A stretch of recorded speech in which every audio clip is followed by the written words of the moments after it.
حضور میری تو ساری بہار آپ سے ہے، حضور میری تو ساری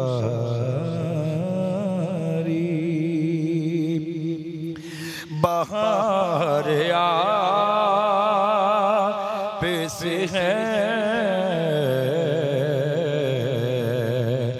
میں بے قرار تھا میرا قرار آپ سے ہے، حضور میری تو ساری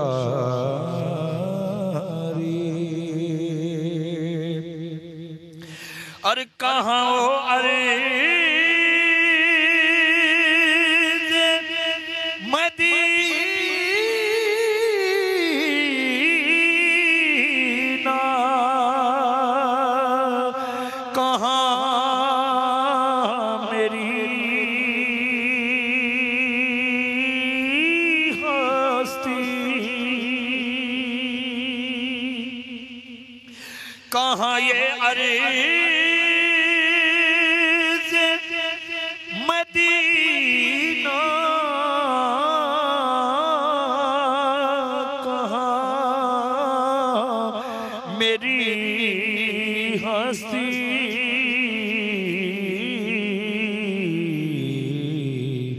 یہ حاضری کا شرف بار بار آپ سے ہے، یہ حاضری کا شرف بار بار آپ سے ہے،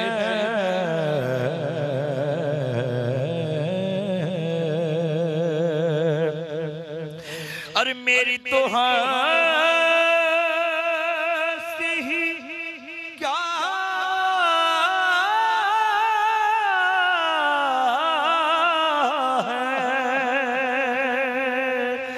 میرے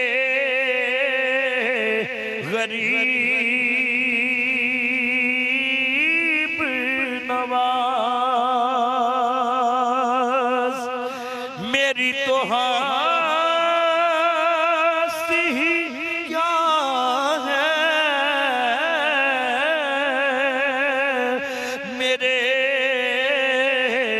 غریب نواز،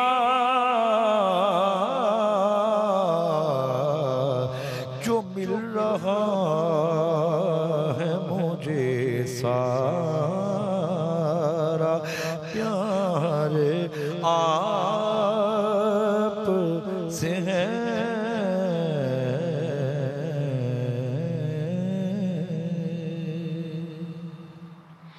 بسم اللہ الرحمن الرحیم، السلام علیکم ورحمۃ اللہ وبرکاتہ، اللہم صلی علی محمد وعلی محمد، رب اشرح لی صدری ویسر لی امری واحلل عقدۃ من لسانی یفقہوا قولی، آمین۔ خواتین حضرات، آپ دیکھ رہے ہیں کتب آن لائن رمضان اسپیشل، اور میں ہوں بلال کتب۔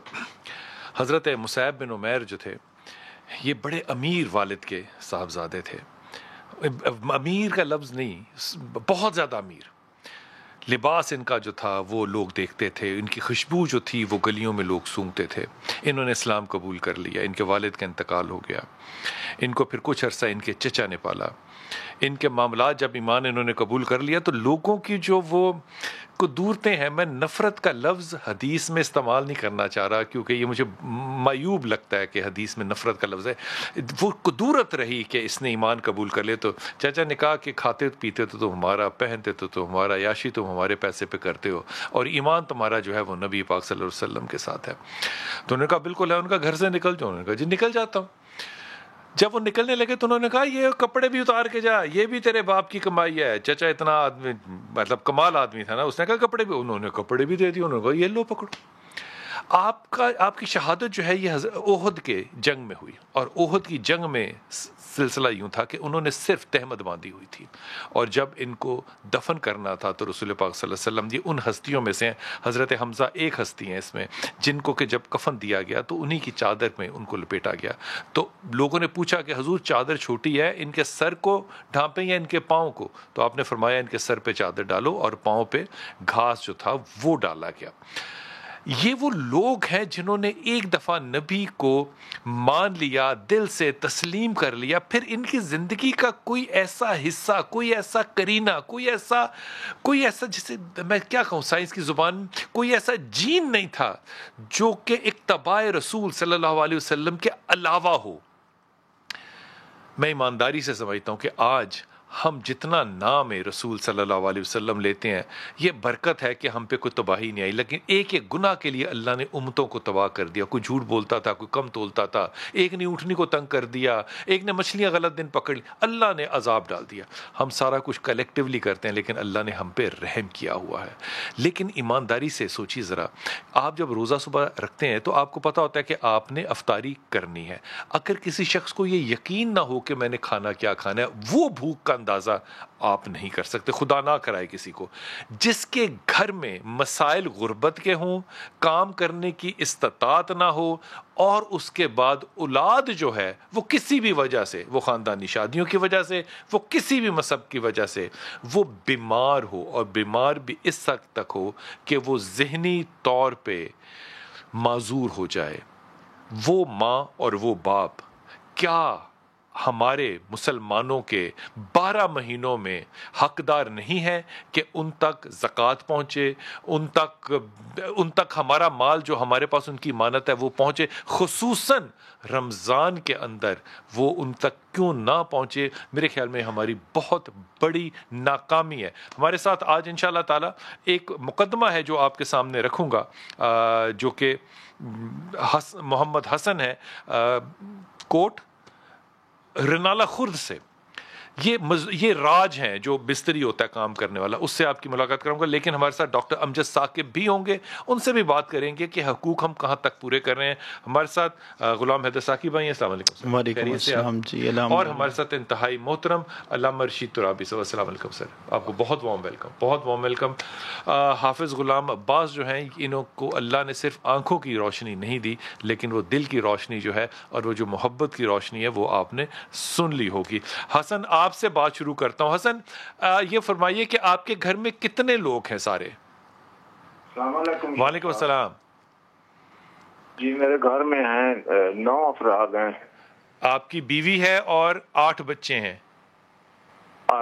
7 بچے ہیں. 7 بچے ہیں, 8 اور 9 آپ ہوئے. ٹھیک ہے جی, یہ فرمائیے بچوں میں بیٹیاں کتنی ہیں, بیٹے کتنے ہیں؟ 2 بیٹے ہیں اور 5 بیٹیاں ہیں. اچھا, ان میں سے کن کی ذہنی حالت اچھی نہیں ہے اور کیا مسئلہ کیا ہے ان کو؟ جی یہ کچھ صورتحال اس طرح سے ہے کہ یہ 7 بچوں میں سے اس وقت جو سب سے بڑا ہے اس کی عمر 33 برس ہے. اچھا. اور اسی ترتیب سے جو سب سے چھوٹا ہے اس کی عمر 11 سال ہے. اچھا. تو یہ جو 33 سال کی عمر کا بچہ ہے, اس کا پڑھنا لکھنا تو دور کی بات ہے, اس کو کھانا کھلانا پڑتا ہے. اچھا. اس کے حواس قائم نہیں ہے, اس کی صفائی ہم خود کرتے ہیں, شرعی لحاظ سے سنبھالتے ہیں. اس طرح کے 5 بچوں کو, یعنی 2 بیٹوں کو اور 3 بیٹیوں کو. 3 بیٹیاں بھی ذہنی پیدائشی معذور ہیں, 2 بیٹے بھی. یہ سارے بچے خود کھانا نہیں کھا سکتے یا خود حاجت کے لیے نہیں جا سکتے؟ نہیں, حاجت کے لیے جاتے ہیں. کھانا اگر ان کے آگے رکھ دیا جائے تو وہ خراب ہو جاتا ہے, کیونکہ ان کے منہ سے پانی بہتا ہے, تو ہم انہیں خود کھلاتے ہیں. تو صورتحال کچھ ایسی ہے کہ ہم انہیں خود کھلانا, ان کی مکمل کیئر شرعی لحاظ سے ان کو سنبھالتے ہیں. تو 2 بیٹیاں, اللہ کا شکر ہے کہ 2 بیٹیاں صحت یاب ہیں. وہ بھی ساتھ مدد کرتی ہیں؟ جی وہ. اچھا, آپ کی بیوی جو ہے یہ آپ کی رشتہ دار ہے؟ جی جی بالکل، میرے سگے ماموں کی بیٹی ہے، اور یہی جب ہم بچوں کو کسی بھی ڈاکٹر صاحب کے پاس لے کر جاتے تھے تو وہ ان کا سوال بھی یہی ہوتا تھا کہ آپ دونوں میاں بیوی کا پہلے رشتہ کون سا ہے؟ تو وہ جو کزن ہے میری، تو یہ آپ کی جو 2 بیٹیاں صحیح ہیں، کیا ان کی آپ نے شادی کرنی ہے یا کر دی ہے؟ جو بیٹیاں صحیح ہیں، جی جی، ایک بیٹی تو چھوٹی ہے، 4 کلاس میں ابھی ہوئی ہے۔ اچھا اچھا، تو اس سے بڑی جو صحت یاب ہے وہ اللہ کا شکر ہے کہ وہ نرسنگ کا کورس کر رہی ہے۔ صحیح صحیح صحیح۔ اچھا، آپ کو اس بات کا علم ہے نا، آپ نے ان دونوں بیٹیوں کی شادی جو ہے وہ اپنے قبیلے میں نہیں کرنی، خاندان تو قریبی چھوڑ دیں، قبیلے میں بھی نہیں کرنی؟ بالکل جی، یہ تو میرا وہ ہمیں ہر ڈاکٹر نے برا بھلا بھی مجھے کہا، بہت کچھ کہا انہوں نے کہ آئندہ سے اگر کوئی بچہ اللہ آپ کو صحت یاب دے اس کی شادی اپنے سگے رشتے داروں سے نہ کرنا۔ تمہیں کتنے بچے کے بعد پتا چل گیا تھا کہ یہ خرابی جو ہے یہ خاندانی ہے، جینیٹیکل ہے؟ یہ جب تیسرا بچہ پیدا ہوا تھا نا، ہاں، تو اس وقت پتا چل گیا۔ تو پھر باقی بچے تم نے کیوں پیدا کیے؟ تمہیں پتا تھا کہ خاندانی یہ جو کہتے ہیں جینیٹیکلی بیماری ہے، تو پھر تم باقی بچے کیوں پیدا کرتے رہے؟ وہ ساری کچھ ایسا ہے کہ وہ باقی بچے اسی امید سے کہ اب بیٹا جو یا بیٹی جو بچہ آئے گا اللہ میاں سے صحیح کرے گا، علاج کرتے کرتے۔ تمہیں یہ بات ڈاکٹر نے نہیں سمجھائی تھی کہ اور بچے نہ پیدا کرو؟ ہاں، وہ کہتے تھے کہ اور بچے نہ پیدا کرو، تو بس علاج کرتے کرتے نہیں، علاج تو ہو ہی نہیں سکتا حسن، علاج تو ہو ہی نہیں سکتا۔ بس علاج وہ بیوی کا کراتا رہا نا، کہ اس کے یہ اٹھڑا وغیرہ کا اس کا علاج کرتے رہے، جو بچے پیدا ہوتے رہے اس کو خدمت کرتے رہے۔ اب تو ان کی خدمت درکار ہے، بچے تو بڑے ہو چکے ہیں۔ تو اچھا حسن، یہ بتاؤ کہ گھر میں اتنے بچے جو ہیں، ان میں کمائی کا ذریعہ کیا ہے؟ گھر میں روٹی پانی کیسے چلتا ہے؟ کچھ عرصہ پہلے تو میں کچھ کر لیتا تھا نا، اچھا، لیکن اب اس وقت تو بس یہ جس طرح میں کہتا ہوں کہ اللہ تعالیٰ بڑا ہے اور اللہ سونا ہے، اور وہ ہر بندے کا رزق دیتا ہے۔ تو ابھی آپ کیوں نہیں کر سکتے؟ کتنی عمر ہے آپ کی حسن؟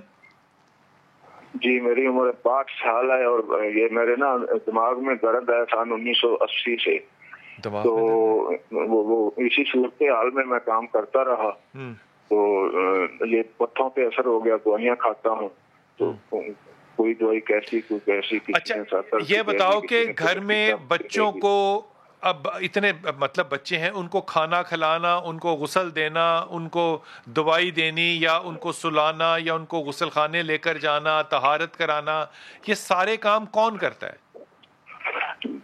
جی میں اور میری بیوی کرتی ہے، ان کی والدہ کرتی ہے، اور میں کرتا ہوں۔ یہ 20 سال کا بیٹا ہے، اس کو بیمپر لگتا ہے نا بچوں والا، وہ روزانہ میں لگاتا ہوں صبح شام، اور نہلانا دلانا اس کی۔ اب میں کمزور ہوں، میرے پٹھے کمزور ہیں، تو وہ اٹھایا نہیں جا رہا۔ یہ پیمپر تم بازار سے خریدتے ہو یا خود بناتے ہو گھر میں؟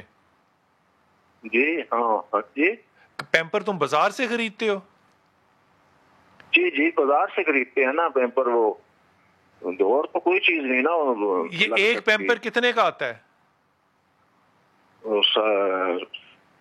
پیکٹ آتا ہے، اس میں 2 ہوتے ہیں، ہاں 2 پیس، ہاں، اس میں 2 پیس ہوتے ہیں۔ یہ جو پیمپر ہے نا جس میں 5 پیس ہوتے ہیں، اچھا پیمپر جو ہے یہ بازار میں اس وقت تقریباً 700 روپے کا ہے، یعنی کہ 125 روپے کے قریب ایک پیمپر ہے، اور ایک پیمپر ایک دفعہ پیشاب کرنے کے بعد یا ایک دفعہ پخانہ کرنے کے بعد دوبارہ استعمال نہیں کیا جا سکتا۔ اب اگر آپ سوچیں کہ ایک عام آدمی، ہیلدی آدمی دن میں ایک پخانہ 2 یا 3 دفعہ کرے تو وہ ایک دن کا خرچہ اس کا 500 سے 700 روپے کا ہوتا ہے، ایوریج کے طور پہ بات کر رہا ہوں۔ حسن، کوئی ایسا دن گزرا ہے کہ گھر میں روٹی نہ ہو؟ نہیں جی۔ کہاں سے آتا ہے؟ یہ کچھ محلے دار خدمت کرتے ہیں، کچھ رشتے دار ہیں، بھتیجے بھانجے ہیں، وہ کچھ نہ کچھ دیتے ہیں، لیکن جو ان کی خدمت ہونی چاہیے وہ نہیں ہو پا رہی، جو ان کا علاج ہونا چاہیے وہ نہیں مکمل۔ اچھا حسن آپ نے میرے ساتھ ہی رہنا ہے فون پہ, آپ میرے ساتھ ہی رہنا. میں امجد ثاقب بھائی سے بات کر رہا ہوں. امجد بھائی بہت شکریہ, ڈاکٹر صاحب آپ ساتھ ہیں. امجد بھائی آپ نے بھی حسن کی بات سنی, 8 بچے ہیں, ان میں سے 6 بچے جو ہیں یہ ذہنی طور پہ ہیں, معذور ہیں یہ, اور ان کو باتھ روم سے لے کے, کھانا کھلانے سے لے کے, غسل کرانے سے لے کے سب کچھ کرانا پڑتا ہے. ظاہر اس کا کوئی وسیلہ آمدنی نہیں ہے. میں یہ بات آپ سے ابھی بعد میں کروں گا کہ اس کی مدد کیا کر سکتے ہیں, لیکن مجھے ڈاکٹر صاحب ایک بات بتائیے, آپ کا تجربہ بہت زیادہ ہے, یہ جو احساس ہوتا ہے اس محرومی کا, اس غربت کا, اس بیماری کا, اولاد کو اس طرح سے دیکھنے کا, یہ ایک عام آدمی, مطلب آپ کے سوا یہ کون لوگ ہیں جو اس کا احساس کرتے ہیں اس معاشرے میں؟ دیکھیں بلال بھائی, میں تو اس قدر رنجیدہ اور اس قدر افسردہ ہوں یہ کہانی سن کے کہ بات کرنے کا بھی جیسے کہتے ہیں نا ہمت نہیں پڑتی. اس کی ہمت کی بھی داد دینی پڑتی ہے کہ یہ اپنے سامنے بچوں کے ساتھ اس طرح گزارا کر رہا ہے. اور بہرحال یہ اس کے بڑے پہلو, اس کی ریزنز کے اوپر بھی ہم جائیں گے, یا اس کے اثرات کے اوپر جائیں گے, یا آپ کے سوال کے اوپر جائیں گے. تو ایسے ویسے میں کئی خاندانوں کو جانتا ہوں جن میں 2-2, 3-3, 4-4, 5-5 بچے ہیں, معذور ہیں, اور وہ بالکل اسی طرح کی کیفیت کا شکار ہیں. تو یہ تو ایک بڑی طویل کہانی کہ ان لوگوں کو کون سمجھائے گا, کیسے ہم یہ اس قسم کی مشکل سے بچنے کی کوشش کریں گے. لیکن coming back to your question sir, یہ میں سمجھتا ہوں کہ ایک اس میں اچھی بات لگی, انہوں نے کہا کہ محلے میں کچھ لوگ ہیں. اب یعنی اس کا مطلب یہ ہے کہ ہمارا ایک جو میوچل سپورٹ سسٹم ہے وہ ابھی قائم ہے. محلے داروں کو احساس ہے کہ ہماری ہمسائیگی میں ایک شخص رہتا ہے جس کے 5 بچے معذور ہیں, تو وہ مل کر اس کی مدد کرنے کے لیے آتے ہیں اور اس کو آگے تھوڑا بہت جو آرام یا آسائش ملتی ہے. تو یہ احساس آپ نے دیکھا کہ اس بستی محلے میں تو موجود ہے. اب بات یہ ہے کہ ہم نے یہ آپ کے توسط سے میں یہ کہنا چاہوں گا کہ ہر ہمسائے کو اپنے ہمسائے کا خیال رکھنا چاہیے. بے شک یہ اگر کیونکہ ہر شخص کا کوئی نہ کوئی تو ہمسایہ ہے. تو ویسے بھی ہماری دین کی سب سے بڑی تعلیمات یہ ہیں کہ ہمسائے کا اگر بھوکا سویا تو تمہارا کھانا پینا بھی ضائع چلا گیا. تو اس کا ایک حل تو یہ ہے کہ ہم سب لوگ دیکھیں کہ اپنے ہمسائے میں کون شخص ایسا ہے. اب آپ کا سوال ہوگا کہ ایک امیر بستی میں تو سارے امیر ہمسائے ہیں, تو اس صورت میں ایک امیر بستی کو ایک غریب بستی کو اپنا ہمسایہ سمجھنا چاہیے. تو پھر یہ میوچل سپورٹ سسٹم اپنی جیسے کہتے ہیں نا خوبصورت میچ پہ پہنچے گا کہ ہر شخص کو خیال کرے, ہر بستی کا خیال کرے. یہ ریاست کے بس کی بات نہیں ہے. صحیح کہہ رہے ہیں ڈاکٹر صاحب, یہ ریاست تمام لوگوں کو اپنا سکے. ریاست کو تو شاید وہ کہتے ہیں نا کہ خاک ہو جائیں گے ہم تم کو خبر ہونے تک. یہ خبر کیسے پہنچے گی ریاست کے عمال کے پاس یا آپ کے ملازمین جو مختلف محکموں کے ان کے پاس کہ یہ محمد حسن کس کیفیت سے کس کرب سے گزر رہا ہے. تو یہ سب سے پہلا ذمہ داری میں سمجھوں گا کہ اہل محلہ کی ہے, عزیز و اقارب کی ہے. اور پھر میں کہتا ہوں کہ ہر محلہ میں ایک مسجد ہے, اس مسجد کمیٹی کی بھی جو ہے کہ وہ دیکھے کہ بھی میرے محلے میں کون لوگ ہیں, کیسے ہیں. کیونکہ عبادت گاہوں کو اب سماجی خدمت کا مرکز بننا چاہیے. بے شک بے شک بے جب شک. تک یہ سماجی خدمت کا مرکز عبادت کریں نہیں بنے گی, ہم حقوق اللہ کے ساتھ حقوق العباد ادا نہیں کر پائیں گے, اور بستیاں ویران ہوں گی, بستیاں پھریں گی, خدا کی رحمت ہم سے مایوس ہوگی. بے شک بے ہم شک. دیکھیں مجھے معاف کیجیے یہ کہتے ہوئے کہ اکثر مساجد ایئر کنڈیشن بھی ہیں اور میں پتھر فرش بھی لگے ہوئے ہیں, لیکن خدا کو یہ سنگ مرمر کی سلے والا گھر پسند نہیں ہے. اس کو تو کچی مٹی کا گھر بھی پسند ہے. تو ہمیں مساجد میں یہ ایک نئی سوچ لے کر آنی ہے کہ ہر مسجد اپنے پورے محلے کے غربا کی کفیل بنے. ڈاکٹر صاحب میں اس بات پہ آپ کے پاس دوبارہ آتا ہوں کہ یہ مسجدوں کا یہ نیا رول جو ہے, یہ کووڈ نے بہت سی ہمیں سبق سکھائے ہیں, یہ ایک نیا سبق ہمیں سیکھنا چاہیے. حسن یہ مجھے بتاؤ کہ تمہیں اس وقت امیجیٹلی یا لمبے وقت میں کن چیزوں کی ضرورت ہے کہ تم اپنے بچوں کی کفالت جو ہے وہ عزت دار طریقے سے کر سکو؟ کیا چاہیے تمہیں؟ دیکھیں شاہ صاحب، یہ بچے بیٹیاں اور بیٹے ان کو بڑے بھی پڑھتے ہیں، تو وہ تو ان کو حال جو ہے وہ ہو گیا ہے، دوائیاں جو ہے وہ مل رہی ہیں صبح شام، لیکن وہ کھاتے کھاتے بیچارے ان کو دورے پڑتے ہیں نا وہ مرگی کے، وہ ہم دینے والے دوائیاں خوراک جو ڈوز ہے بنا کر دینے والے تھک چکے ہیں، اور تو وہ کھانے والے کیا کرتے ہیں، وہ پیچھے ہٹتے ہیں، روکتے ہیں، کیا کرتے ہیں۔ تو آپ تو سید ہیں، میں آپ سے اور آپ کے ہمراہ مہمان گرامی ہیں، میرے محترم ہیں، اور سبوں سے میری اپیل ہے کہ ان بچوں کے لیے، ان کی صحت یابی کے لیے آپ کا جو اکاؤنٹ ٹائٹل ہے، اکاؤنٹ نمبر ہے، وہ چل رہا ہے، اس نمبر پہ آپ نے ان کی مدد کرنی ہے، حسن جو ہے اس کی مدد آپ نے کرنی ہے۔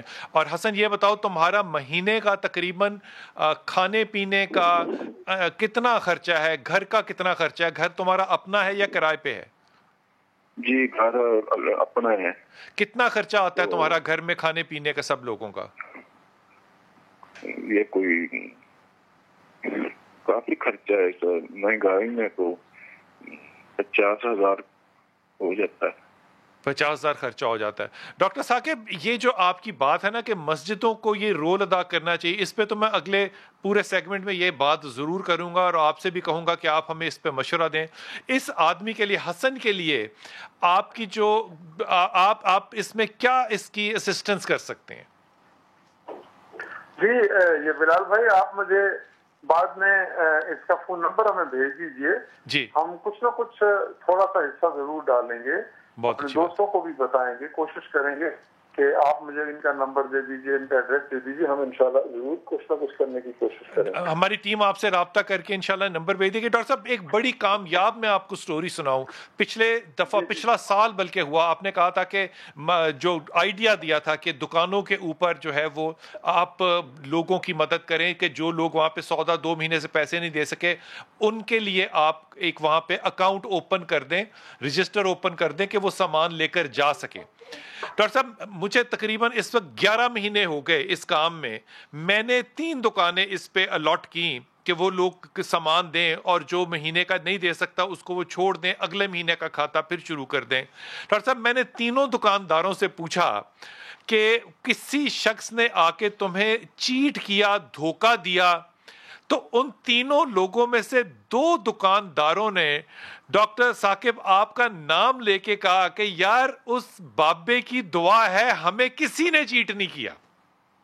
الحمدللہ۔ ڈاکٹر صاحب یہ میں ایمانداری سے کہہ رہا ہوں، اتنی کامیاب یہ کہتے ہیں نا سکسیس سٹوری ہے کہ لوگوں کے لیے یہ میرے خیال میں ایک نمونہ ہے بات کہ وہ وہاں سے لے کر جائیں، نہیں دے سکتے تو ان کو سپورٹ کر دیں، لیکن اس معاشرے میں اچھے لوگ ہیں۔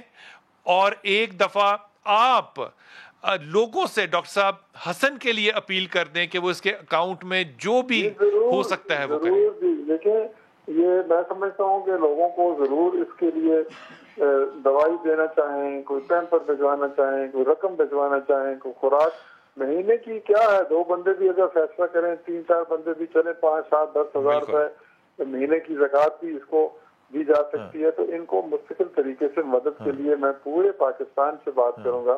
چلے جب چیزیں ہماری نظر میں نہیں ہوتی تو شاید ہم خدا سے معافی مانگ لیں کہ ہمیں علم نہیں تھا، اب یہ تو سب کو علم ہو گیا ہے کہ یہ شخص تو ہمارے ضمیر کا سب سے بڑا امتحان بن گیا ہے۔ بے شک اس شخص سے اگر ہم نظریں چرائیں گے، ہم مدد نہیں کریں گے، تو پھر یہ میں سمجھتا ہوں کہ کوئی بچت کا امکان نہیں رہے گا اس کے پاس۔ بالکل یہ ہماری نظروں کے سامنے ہے۔ اب اس کو مدد ملنی چاہیے۔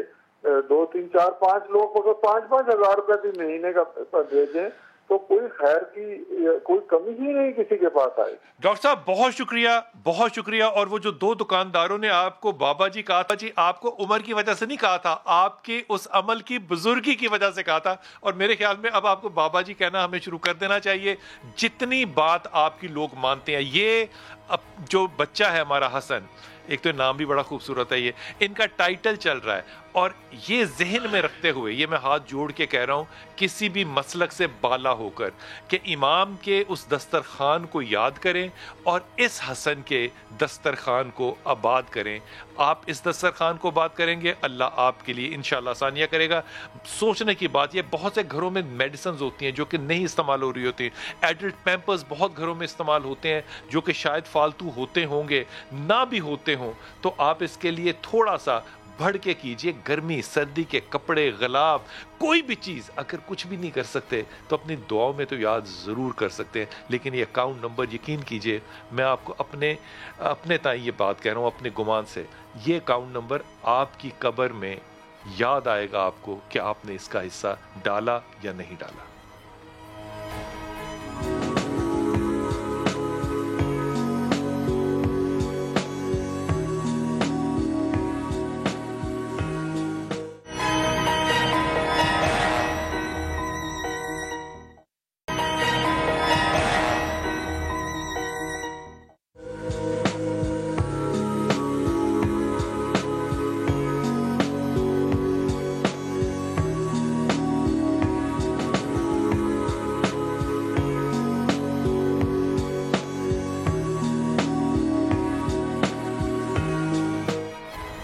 بسم اللہ الرحمن الرحیم. شاید اب آپ تراوی صاحب آپ کی توجہ اس طرح دلوانا چاہتا ہوں. جب بھی ہم تاریخ اسلام پڑھتے ہیں, حدیث پڑھتے ہیں, ہم اماموں کے ذکر پڑھتے ہیں, ہمیں ایک ہی چیز سمجھ میں آتی ہے کہ ان کا جتنا بھی جو کچھ بھی تھا وہ ان کے اختیار میں تھا کہ وہ اپنے اوپر نہ خرچ کریں اور لوگوں پہ کریں. دسترخوان دیکھیں, ان کا دینا دیکھیں, کھجور اگر ہے تو وہ بھی وہ دے دیں. امام زین العابدین کا اگر میں دیکھوں تو آپ کے جسم پہ غسل کے وقت نشان تھے, اور کمبر فرماتے ہیں کہ یہ نشان جو تھے یہ بوریاں اٹھانے کے تھے جو لوگوں کے گھر وہ چھوڑ کے آتے تھے. یہ جب ہم پڑھتے ہیں تو ہمیں پتہ چلتا ہے کہ ہمارے دین میں, ہمارے مذہب میں سوائے دینے کے اور کوئی اصول شاید مرتب باقی سب ہیں لیکن کم ہے. دینا کتنا بڑا حصہ ہے زندگی کا. کیا میں یہ سمجھوں کہ یہ جو دین ہم تک پہنچا ہے ہم اس میں خود غرض ہو گئے, یا کوئی اور کام ہوا غلط کہ ہمارے میں وہ خوبی پیدا نہیں ہوئی دینے کی جو کہ ہونی چاہیے تھی, خدمت کرنے کی لوگوں کی. بسم اللہ الرحمن الرحیم. الحمد للہ والصلاۃ علی اہلہ. اما بعد, اللہم صلی علی محمد و آل محمد. میں جب آیا اور میں نے حسن نامی آدمی کی زندگی پڑھی, ڈاکٹر صاحب کا اشعار پڑھا, میں اس وقت سے ہی سوچ میں پڑ گیا تھا, اور آپ نے جو سوال کیا ہے وہ بھی اس کے ساتھ ملتا جلتا ہے. اگر ہم باتیں کریں گے تو بڑی دور تک جائیں گی. جب تک جن لوگوں کا تزکیہ نفس نبیوں کے سلطان نے کیا, جس طرح کے سورۃ الجمعہ اور سورۃ البقرہ کی آیتیں, هو الذی بعث فی الامیین رسولا منہم یتلو علیہم آیاتہ ویزکیہم ویعلمہم الکتاب. میں نے اپنے رسول کو مبعوث کیا جو ان پر آیات خداوندی کی تلاوت کرتا ہے. وَيُزَكِّيهِمْ, پہلے تزکیہ نفس ہے, پھر تعلیم کتاب ہے. پہلے تزکیہ نفس ہے, پہلے تزکیہ پھر نفس, تعلیم حکمت ہے, پھر تعلیم کتاب ہے, حکمت ہے. جن لوگوں کا تزکیہ تھا, جیسے کہ آپ نے پہلے بیان میں بھی فرمایا, ایک صحابی کے بارے میں جس کے ساتھ پورے کپڑے بھی نہیں تھے, اس کا تزکیہ نفس تھا. بے شک. اس کے بعد جتنے بھی نفوس قدسیہ آئے, مثال ایک دے دوں میں, ماہ رمضان ہے, مثالیں تو بہت ہیں خانوادہ اہل بیت نبوت میں, لیکن ماہ رمضان کی نسبت سے جب حضرت علی علیہ السلام کی شہادت ہوئی تو لوگ واپس آ رہے ہیں. جناب حسن اور امام حسین ایک دوسرا راستہ تھا کھنڈرات کی طرف سے, اس سے گزرتے ہیں. آگے دیکھتا تو ایک بوڑھے کے کراہنے کی آواز آ رہی تھی, رونے کی آواز آ رہی تھی. دونوں شہزادے وہاں گئے اور اس کے پاس بیٹھ کے, وہ نبینا بھی تھا, نابینا بھی تھا, معذور بھی تھا. حسن کے تو 2 بچے ٹھیک ہے نا, معذور بھی تھا. دونوں شہزادے بیٹھ گئے اور اسے سلام دعا کر پوچھتے ہیں, کرتے ہیں جی کیوں کرا رہے ہو, آپ کیوں کرارے کیوں رو؟ اس نے کہا دیا 3 دن ہو گیا ہے، ہائے ہائے ہائے میرے ہائے پاس ہائے، کھانے کے لیے کو کچھ نہیں ہے۔ آگے ایک بندہ خدا آتا تھا جو 2 ٹائم ہاں میرے کھانے پینے کا، میری صفائی کا انتظام کرتا تھا۔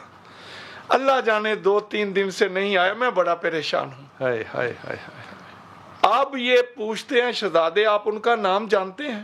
ہاں کہا میں نے اپنے محسن سے پوچھا کہ آپ اپنا نام بتائیں، آپ کون ہیں؟ ہاں تو وہ ماں کے جواب دیتے تھے کہ ایک غریب کے پاس بیٹھ گیا، ہائے ہائے ہائے ہائے ہائے، ایک اللہ کا فقیر، فقیر، اللہ کے فقیر کے پاس بیٹھے، ایک اللہ کا محتاج، اللہ کے محتاج بندے کا۔ ہائے ہائے ہائے اس نے کبھی نام نہیں بتایا تھا۔ ہائے، پھر جناب حسن بولے، وہ رک کر کہتے ہیں آپ سے ان کی آواز ملتی ہے۔ یہاں رک کر لمحہ فکریہ ہے حکمرانوں کے لیے۔ ڈاکٹر صاحب نے تو کہنے ریاست کی ذمہ داری نہیں ہے، بھوکے ننگے غریب تنگ دست معذور کی خدمت کرنا ریاست کی پہلی ذمہ داری ہے۔ بے شک، اور یہ ریاست کی ذمہ داری مدینہ سے شروع ہوئی ہے۔ ریاست مدینہ، مدینہ کہنے سے ریاست مدینہ نہیں بنتی، عمل مانگتی ہے، کردار مانگتی ہے۔ اصحاب صفا نہیں تھے غریب، بے شک، جی وہاں کوئی گیا ہے؟ حکم تھا تم نے کسی کے دروازے پر نہیں جانا۔ لیکن جو صاحب ثروت تھے یہودی، جو نئے نئے مسلمان ہوئے، انصار امیر تھے، ان کی ڈیوٹی لگائی تھی، تم جاؤ، تم جاؤ، اور تمہاری نظر بھی جھکی ہونی چاہیے۔ صحیح، یہ دیکھو حضرت ابو ہریرہ خود لے لو۔ اب میں بات کرنا چاہتا ہوں، ریاست کی پہلے ذمہ داری ہے غریبوں کی، مسکینوں کی، یتیموں کی، محتاجوں کی، مریضوں کی، معذوروں کی خدمت کرنا۔ ریاست بنتی کس لیے ہے؟ ریاست کی ذمہ داری ہے۔ میں آپ کے پاس آتا ہوں تو ساقب بھائی، یہ جب ہم دیکھتے ہیں کہ رسول پاک صلی اللہ علیہ وسلم کسی مہمان کو کہتے ہیں کہ ہے کوئی اس کو اپنے گھر لے جانے والا، تو وہ جو لے کے جانے والا ہے اس کے گھر میں بھی کچھ نہیں ہے، لیکن وہ رسول کی بات صلی اللہ علیہ وسلم کی بات کو چھوٹا نہیں ہونے دیتا، وہ اپنے وسائل کو کاٹ دیتا ہے، حالانکہ اس کے بھی بچوں کی روٹی ہے وہ جو اس نے مہمان کو دینی ہے۔ یہ تزکیہ نفس ہے، ایمان ہے، محبت رسول ہے، جو بھی ہے، مجھ تک کیسے منتقل ہوگی؟ بسم اللہ الرحمن الرحیم۔ الخلق عیال اللہ، پوری مخلوق اللہ کا کنبہ ہے۔ صحابہ نے عرض کی یا رسول اللہ صلی اللہ علیہ وسلم، اللہ کے نزدیک اس مخلوق میں، اس کنبے میں سب سے قریب تر کون ہے؟ رسول خدا صلی اللہ علیہ وسلم نے فرمایا کہ جو شخص بھلائی کا ارادہ رکھتا ہو، اللہ کی مخلوق سے بھلائی کا ارادہ رکھتا ہو، کیا نہیں ابھی؟ جی ابھی ارادہ رکھتا ہو۔ صحابہ نے پوچھا وہ بھلائی کا ارادہ کیا ہے؟ نبی پاک صلی اللہ علیہ وسلم نے فرمایا محتاج، ضرورت مند، بے کس، یتیم، مسکین، بے سہارا، ضرورت مند لوگوں کے ساتھ خیر خائی کرنا۔ آپ نے جو بات فرمائی ہے شاہ صاحب، نبی پاک صلی اللہ علیہ وسلم کی زندگی، پوری کی پوری زندگی کا جو مجسمہ ہے، اگر ہم اسے دیکھیں تو 2 ہی چیزیں ملتی ہیں، ایک حقوق اللہ ہے اور دوسری حقوق العباد ہے۔ اور جس کو اللہ نے آزمائش میں ڈالا ہے اس کو اللہ نے صبر کرنے کی تعلیم دی ہے، اور جو دوسرا جسے سب کچھ نوازا ہے اسے اس کی خدمت کی تلقین فرمائی ہے۔ اور یہاں پر اگر ہم دیکھیں، تھوڑا سا موازنہ کریں، جسے اللہ نے مجبور آزمائش میں ڈالا اسے اللہ نے اپنی طرف توجہ کا اعلان فرما دیا، اور جسے سب کچھ نوازا اسے اس محتاج ضرورت مند کی خدمت کی طرف روانہ فرما دیا۔ پتہ چلا جس کو اللہ نے آزمائش میں ڈالا وہ اللہ کی آزمائش پر صبر کرے تو اسے جنت ملے گی، اور جسے اللہ نے سب کچھ نوازا اور اس یتیم بندے کی طرف توجہ دلوائی، اس کو بتایا کہ تو مخلوق کی خدمت کرے تو تجھے جنت ملے گی۔ بات ہے، کیا بات ہے! یہ پیغام جو ہے نا، یہ سب تک لوگوں تک پہنچتا ہے، پہنچتا نہیں ہے تو میں کیا کہوں کہ یہ ممکن نہیں ہے کہ آپ اسکول کے زمانے سے لے کے بڑھاپے تک، موت تک ہم یہ باتیں سنتے ہیں، لیکن جب کرنے کی بات آتی ہے نا تو ایک چھوٹی سی چیز ہے، پیاز ہر گھر میں، ہر جالن میں، ہر جگہ پہ استعمال ہو رہا ہے، وہ جب کوئی ایک کسان اگاتا ہے وہ بیچارہ اس میں سے کیا کماتا ہے؟ وہ تو صرف ساری زندگی پیاز اور نمک کے ساتھ روٹی کھاتا ہے، لیکن وہ جو کمائی کرنے والا ہے وہ کیا کرتا ہے؟ اب یہ فیصلہ یاد رکھیے گا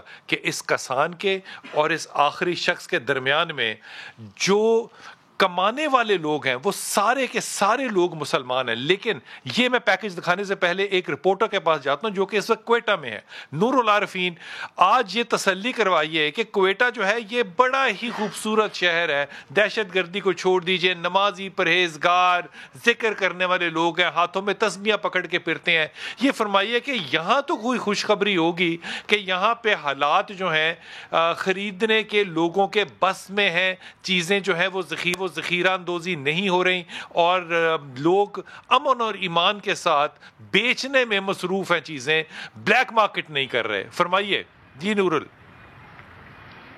آج ہی کوئٹہ میں بھی رمضان المبارک کے دوران سبزیوں اور پھلوں کی قیمتوں میں 30 سے 40% اضافہ کر دیا گیا ہے, جس کی وجہ سے صارفین کو شدید مشکلات کا سامنا کرنا پڑ رہا ہے. اس وقت میں کوئٹہ کے علاقے جوائنٹ روڈ پر ایک سبزی مارکیٹ میں موجود ہوں, جہاں پر ٹماٹر 30 سے 40 روپے, بھنڈی 150 سے 120 روپے, گوبھی 70 روپے, بینگن 50 روپے, توری 80, شملہ مرچ 100, ادرک 400 روپے اور لہسن 200 روپے کلو میں فروخت ہو رہا ہے, جبکہ پیاز 30 روپے اور آلو 40 روپے, 40 روپے اور مٹر 120 روپے میں فروخت ہو رہا ہے. یہاں پہ جو صارفین کا شکوہ ہے, ان کا کہنا ہے کہ یہاں پر صوبائی حکومت بالکل بے بس ہو گئی ہے, منافع خوروں کے ہاتھوں جو ہے وہ یرغمال بنی ہوئی ہے, اور یہاں پہ اس نے عوام کو دونوں ہاتھوں سے یہ منافع خور جو وہ لوٹ رہے ہیں, اور یہاں پہ کوئی چیک اینڈ بیلنس نہیں ہے. یہاں پہ 2 ماہ قبل جو ہے پرائس کنٹرول کمیٹی کو غیر فعال کر کے محکمہ انڈسٹری کو جو اختیارات سونپ دیے گئے تھے, لیکن محکمہ انڈسٹری کی جانب سے یہاں پر نہ ہی چیک اینڈ بیلنس رکھا جاتا ہے, نہ ہی پہ یہاں پہ وزٹ کیا جاتا ہے, نہ ہی یہاں پر آپ کو کسی بھی یہاں پہ جو ٹھیلا ہے اور یہاں پہ کوئی سبزی کی دکان ہے, یہاں پر آپ کو ریٹ لسٹ نظر نہیں آئے گی. یہاں پہ جو عوام ہے ان کا شکوہ ہے کہ کسی دکان پہ ریٹ لسٹ نہیں ہے, جس کی وجہ سے یہاں پر ہر جو ٹھیلے والا ہے, ہر دکاندار جو ہے وہ اپنی منمانی کرتا ہے, اپنی مرضی سے ریٹ لگاتا ہے. جب ہم نے یہاں پہ سبزی فروشوں سے بات کی اور یہاں پہ جو فروٹ جو فروش ہے ان سے بات کی, ان کا کہنا ہے کہ یہاں پہ ان کو روزانہ کی بنیاد پر ریٹ لسٹ فراہم نہیں کی جاتی, جس کی وجہ سے وہ جو مارکیٹ میں جو ریٹ لسٹ لگتی ہے, جس کی وجہ سے ریٹ لگتا ہے, وہ اسی کو ایڈجسٹ کر کے وہ یہاں پر اپنا ریٹ خود منتخب کرتے ہیں. خود ساختہ ریٹ کی وجہ سے یہاں پر جو پس رہے وہ عوام ہے, عوام کو کوئی سہولت نہیں ہے. محکمہ انڈسٹری کی جو جانب سے بھی یہاں پہ وزٹ نہیں کیا جاتا ہے. آپ کا بہت شکریہ, آپ کی بات پہنچی. لیکن یہ صورتحال یہ ہے کہ جن ہاتھوں میں تسبیحاں ہوں, ٹوپیاں سر پہ ہوں, 5 وقت کے نمازی ہوں, اول وقت میں نماز پڑھ رہے ہوں, ان کو ریٹ لسٹ کا انتظار کیوں کرنا ہے انصاف کرنے کے لیے. لیکن پہلے یہ ایک پیاز والی جو آپ کو کہانی سنا رہا تھا نا, ذرا اس کو بھی غور سے دیکھ لیجئے, پھر میں اس کو جوڑوں گا رشید ترابی کی اس بات سے کہ امام علی کرم اللہ جب اس بوڑھے کے پاس جاتے تھے تو رشید صاحب, علامہ صاحب ایک بات کہنا بھول گئے. واپس آئیے, آپ سے عرض کرتا ہوں. ہاں بھائی, پیاز کیا حساب ہے؟ پیاز 40 روپے کلو ہے. پیاز 40 روپے کلو. 3 روپیہ ان کا ریٹ بن جاتا ہے. یہی پیاز دوسرے شہر میں جاتا ہے تو اس کا ریٹ اوپر ہو جاتا ہے. 3 روپے فی کلو والی پیاز پنجاب کی سب سے بڑی منڈی بادامی باغ میں آن لوڈ کی جاتی ہے اور قیمت 14 روپے خود مقرر کر دی جاتی ہے. آڑھتیوں کے بہانے سنیے. ابھی یہ دیکھیں, یہ بوری اس کا تقریباً 450 روپیہ فی بوری کرایہ لگا ہوا ہے. کرایہ 450 روپے بوری میں جیکم آباد سے لے کے یہاں تک آیا. یہاں ایک اور آڑھتی کی انٹری ہوتی ہے جو اس پیاز کی درجہ بندی کر کے فی کلو قیمت مزید 7 روپے بڑھا دیتا ہے. 22-23 روپے موٹا, 23 روپے تقریباً پڑتا ہے, 21 روپے کلو پڑتا ہے درمیانہ. بس وہ ہم اپنا حساب لگاتے ہیں, اس میں خرچہ آتا ہے, جالی ہے, مثلا یہ 3-4 بندے بٹھایا, اس کا اڈا ہے. سرکار بھی ہے بے بس. 3 روپے کلو والی پیاز کا ریٹ 24 روپے سے زائد مقرر کر دیتی ہے. حکومت کا جو ریٹ مقرر کرنے والے لوگ ہیں نا, وہ عقل سے پیدل ہے. ان کو یہ نہیں پتا کہ کس طریقے سے کیا کرنا ہے. کسان کو پیسہ نہیں مل رہا. جو درمیان والا مڈل مین ہے, اصل ریٹ تو وہ طے کرتا ہے. اب ٹھیلے والے یا چھوٹے دکاندار درجہ اول کا یہ مال 21 روپے فی کلو کے حساب سے اٹھاتے ہیں اور اپنے اپنے علاقوں میں 35-40 روپے فروخت کرتے ہیں. یوں 4 سے 5 مہینے میں پیاز تیار کرنے والا کسان بدحال ہوئے جا رہا ہے اور بڑا آڑتی خوشحال, بے ایمان اور منافع خور. کیمرہ ٹیم کے ساتھ محمد لقمان, سما, لاہور.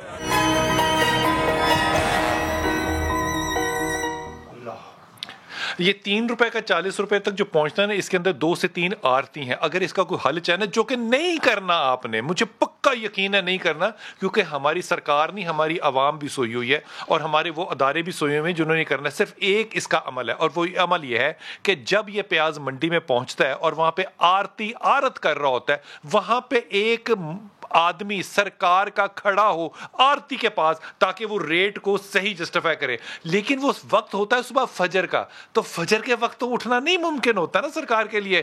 اس کے سرکار کے لیے تو ہر کسی وقت بھی اٹھنا ممکن نہیں ہو رہا.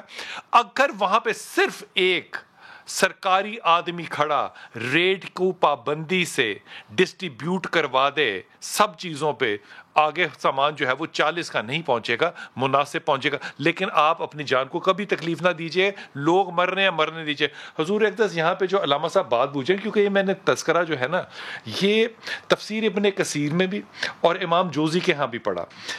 اس میں وہ شخص اندھا تھا اور اس نے ایک بات کی، یہ مکالمہ بڑا لمبا ہے اماموں کے درمیان اور اس اندھے کے درمیان. اس نے کہا کہ وہ شخص جو تھا، اس کی ایک خوبی یہ تھی، کیونکہ اس کو پتا تھا کہ میں بوڑھا ہوں، اندھا ہوں اور میرے دانت کمزور ہیں، وہ مجھے لقمے کو نرم کر کے میرے منہ میں ڈالتا تھا. سبحان اللہ، کیا بات ہے. احساس کس کی بات کر رہے ہو یار؟ خدا کے واسطے، امیر المومنین، ہاں، جو حق میں وقت، جو کہتا ہے کہ برابر کا بدلہ لینا، جو دودھ آتا ہے تو کہتا ہے اس کو پلا دینا. یہ ساری باتیں میرے اور آپ تک پہنچی. ہمارے پیسے میں زیادہ طاقت ہے یا ایمان میں کمزوری؟ شاہ صاحب، حقیقت میں احساس ہماری زندگیوں سے ختم ہو چکا ہے. وہ احساس ساقی بھائی پھر یہ شاہ صاحب، اصل میں ہم لفظوں کے ماہر ہو چکے ہیں اور جو عمل ہے وہ بہت دور پنہائیوں میں چلا گیا ہے. اہل بیت اطہار، صحابہ کرام، نبی کریم صلی اللہ علیہ وسلم کی زندگی ہمیں غریبوں کا احساس دینے کا. شاہ صاحب، ایک بات صرف یہاں پہ کروں گا. مدینہ کی ریاست ہے، رسول خدا صلی اللہ علیہ وسلم جلوہ افروز ہیں. ایک شخص کہیں سے چلتا چلتا درباری رسالے میں، یا رسول اللہ میرا بچہ گم ہو گیا. نبی پاک صلی اللہ علیہ وسلم نے فرمایا، بھی تیرا بچہ فلاں کھجوروں کے باغ میں کھیل رہا ہے. وہ کہتا ہے اللہ کے محبوب وہاں جا. میں وہ جانے لگا، بھی چلا ہی تھا چند قدم، تو رسول خدا صلی اللہ علیہ وسلم نے روک لیا، واپس بلایا، کہا ضرور جانا، بچہ تیرا ادھر ہی ہے، بلانا ضرور، لیکن اپنے بچے کو بیٹا کہہ کے نہیں بلانا. کہ اس میں حرج ہی کیا، بیٹا تو میرا ہی ہے. رسول خدا صلی اللہ علیہ وسلم نے احساس کی تعلیم تلقین دی جو آج میں اور آپ بھول چکے ہیں. وہ میسج آج ہمارے لیے لمحہ فکریہ ہے. رسول خدا صلی اللہ علیہ وسلم نے فرمایا وہاں جانا، بیٹے کا نام لے کے بلانا. کا حرج کیا؟ رسول خدا صلی اللہ علیہ وسلم نے فرمایا وہاں کچھ یتیم بچوں کے جو بچے وہ کھیل رہے ہوں گے، اپنے یتیم ہوں گے، اور ایسے یتیم ہوں گے جن کی یتیمی پہ یتیم بھی ناز کرتے ہوں گے. اور رسول خدا صلی اللہ علیہ وسلم نے فرمایا جب جانا تو نام لے کے بلانا، بیٹا نہ کہنا. ان کی یتیمی کا تصور جب دل میں آئے گا اور ان یتیموں کی آنکھوں سے جو آنسو نکلے گا، رسول خدا صلی اللہ علیہ وسلم کے دل پر وہ بھی بڑا گراں گزرے گا. لہٰذا ان یتیموں کا احساس کرنا اور اپنے بیٹے کا نام لے کے. آج ہم نے تو یہ احساس بھی ختم چھوڑ دیا. ترابی صاحب، امام علی کرم اللہ کے پاس ایک صحابی آتے ہیں، امام کو کہتے ہیں کہ امام مجھے کچھ دو. امام کے گھر میں کچھ نہیں تھا. آپ نے ایک پتھر اٹھایا، آپ نے اس کو دیا. وہ پتھر جو تھا جب اس کے ہاتھ میں دیا تو وہ سونے کا تھا. اس سونے کے ٹکڑے میں سے اس صحابی نے اتنا سا ٹکڑا نکالا اور پتھر کو چھوڑا اور چلا گیا. امام نے آواز دی کہ یہ واپس لے لو، تو یہ بھی تمہارا ہے. اس نے کہا میری آج کی ضرورت اتنی ہے. امام نے کہا یہ تمہارا ہے. کہا امام میری کل ضرورت ہوگی تو میں آپ کے پاس کل آؤں گا. کل آپ نہیں ہوں گے. وہ جو مانگنے والا ہے وہ بھی تو قیامت ہے نا. انسان دینے والا تو جو ہے وہ تو ہے. وہ کردار جو ہے نہ دینے والے میں نہ لینے والے میں. آج اس پر اگر بات آ جاتی ہے تو ماہ رمضان سے میں بات عرض کر دوں کہ ان لوگوں کا تزکیہ نفس تھا. اس نے کہا جب کل زندہ رہوں گا تو دیکھا جائے گا، مجھے آج کی ضرورت ہے. بس آج یہاں رک کر میں تھوڑا سا سما ٹی وی کے توسل سے یہ بات کہنا چاہتا ہوں. راشن دیا جا رہا، امیر لوگ دیتے ہیں، دینا چاہیے. اللہ ان کے رزق میں برکت عطا فرمائے. اس لیے کہ میرے مولا مومنان لنگر زمین و آسمان علی ابن ابی طالب کا فرمان ہے کہ میں تسلیم ہی نہیں کرتا کہ جو بندہ اللہ کی راہ میں دے اور بھوکا ہو جائے. میں تسلیم ہی نہیں کرتا کہ جو اللہ کی راہ میں دے اور وہ بھوکا ہو جائے. تو یعنی کہ یہ ایک یقین دلوایا جا رہا ہے کہ ناممکن ہے، ہو ہی نہیں سکتا ہے. ابھی چاہیے حقیقت ہے. اب آئیے یہاں ہمارے آج کل کے اس زمانے کے ریاست مدینہ کے یا ریاست خلافت حقہ کے دور میں ایسے تھے فقیر. آج آئیے